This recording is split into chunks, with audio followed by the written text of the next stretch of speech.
Nós estamos de volta com a Ação Nacional. Hoje estou conversando aqui com a professora Nívia da Costa Silva. Estamos falando sobre o Código Nacional de Trânsito.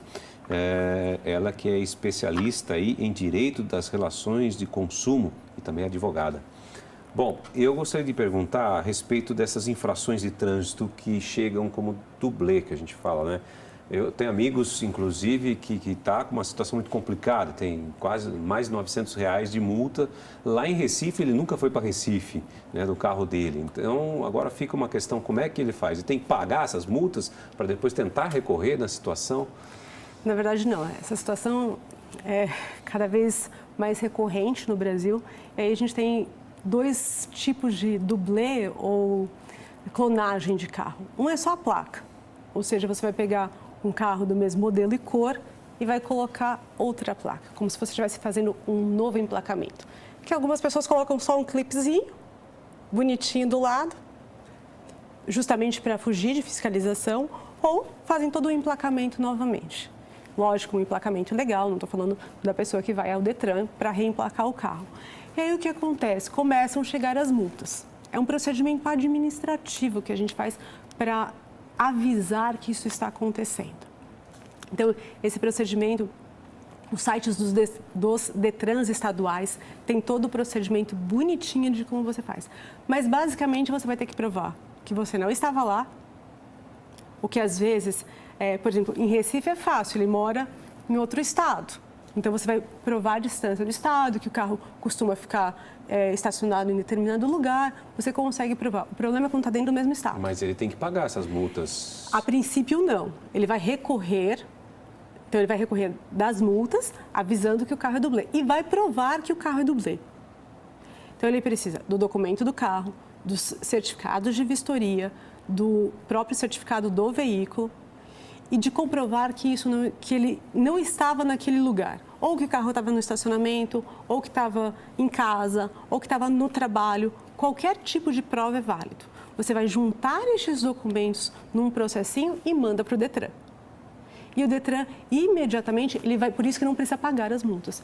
Ele vai observando esse procedimento e conferindo que houve esta maquiagem no carro, essa duplicação de placas, essas multas serão anuladas. Porque a mesma coisa acaba até nessa situação ocorrendo a suspensão da carteira dele. Exatamente. Se ele atingir 20 pontos, pronto, vai caçar a carteira dele, ele vai ter que passar por Nossa, vai ser uma confusão danada. Dependendo da multa que este veículo tomou, por exemplo, multas por excesso de velocidade, todas são gravíssimas, 3 multas, 21 pontos.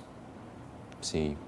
Então, para evitar esse tipo de situação, um procedimento administrativo. O próprio site dos Detrans estaduais, cada estado tem o seu Detran, explica bonitinho como faz isso. Não é um procedimento difícil, ele é trabalhoso.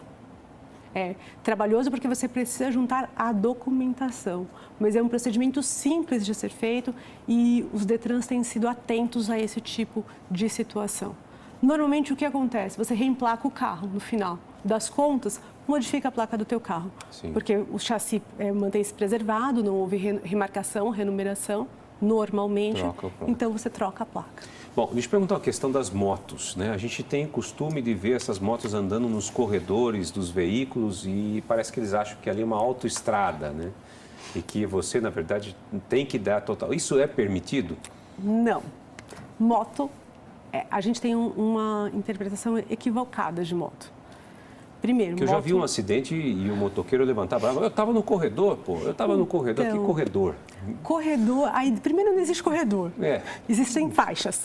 Faixas de rolamento. Direita ou esquerda. Exatamente, existem faixas de rolamento. Teoricamente, o motociclista, não motoqueiro, o motociclista, é o nome adequado, deve andar na faixa. A questão é que por mobilidade urbana, nosso jeitinho brasileiro, eles fazem corredor. E há um desrespeito mútuo da legislação de trânsito, tanto pelos motoristas, que entendem que o motociclista está fazendo o corredor, está andando entre os veículos, ou seja, entre as faixas de rolamento, e aperta este condutor, como do motoqueiro, do motociclista, que não respeita minimamente as leis de trânsito. Eu brinco e falo que nessa situação a gente tem uma figura no direito que chama culpa concorrente, onde as duas partes participam para os infortúnios. aqui é uma situação de culpa concorrente. O motociclista não respeita o motorista e o motorista não respeita o motociclista. É porque ocorre muitos acidentes de trânsito nas rodovias, grandes rodovias, porque muda de faixa e está trafegando, principalmente quando o trânsito está parado, e aí ocorrem as colisões com frequência. Não só colisões, como óbitos. Óbitos. 40% das mortes, tem um dado aqui, 40% das mortes no trânsito envolvem motocicletas. Exatamente. O número de óbitos com motocicleta é muito maior pela imprudência e pela ausência de proteção que ele tem. Não pode esquecer que se acontecer um acidente, se você bater lateralmente em um carro, você tem uma casca. Se você bater lateralmente em uma moto, você tem um chão. Exatamente. A gente não pode esquecer disso. Professora, muito obrigado pelo bate-papo. Foi muito gostoso esclarecer essas dúvidas, né, em relação aí aos novos modelos, aí, novas leis do Código Nacional de Trânsito, a reformulação, melhor dizendo, uma reformulação, né, das leis. Obrigado pela sua presença. Eu que agradeço. Um prazer. E obrigado a você que esteve conosco aqui no Ação Nacional de hoje, que esteve debatendo aqui essa questão do Código Nacional de Trânsito, que desde o dia 1º de novembro de 2017 ocorreram algumas modificações e você tem que ficar atento aí, senão você pode realmente perder a sua carteira de habilitação. O Ação Nacional fica por aqui e volta na semana que vem com mais notícias a serem debatidas. Até lá!